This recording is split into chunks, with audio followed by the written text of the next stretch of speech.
এই generation Z এর একটা পক্ষ, যারা মূলত বলতে পারেন যে তারা দুর্নীতি, আহ, অনৈতিক কর্মকাণ্ড, আহ, যা আছে অপকর্ম দিকে তারা আসক্ত।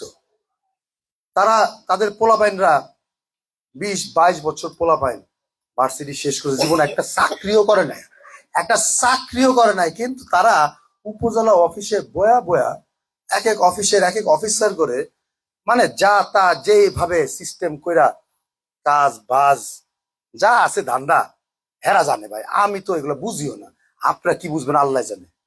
হেরা জীবন চাকরি না কইরা প্রশাসনে কেমনে ঢুকা মইকা টাকা পয়সা আদায় করতে হয় হেরা কেমনে জানে।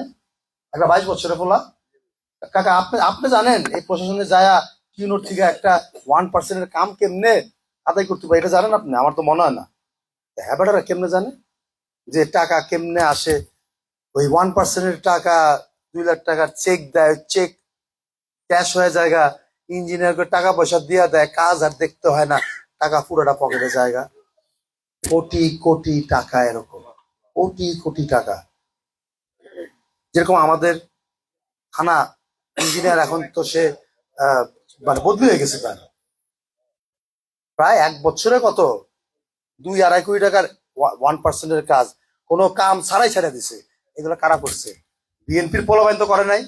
আমরা তো গত 1.5 বছর প্রশাসন কোনো পাত্তাই দেয় না। এমনকি ওই যে ঈদের পরে আপনাকে মনে আছে না যে একটা কি এসিলেন সাহেব একটা প্রজ্ঞাপন, মানে মৌখিক প্রজ্ঞাপন জারি করলো যে কি আমরা কোনো ব্যানার, মানে বিএনপির কোনো ব্যানার ফেস্টুন এই যে নিউ মার্কেট চত্বরের আশেপাশে পুরো রাস্তার উপরে লাগাইতে দিবে না।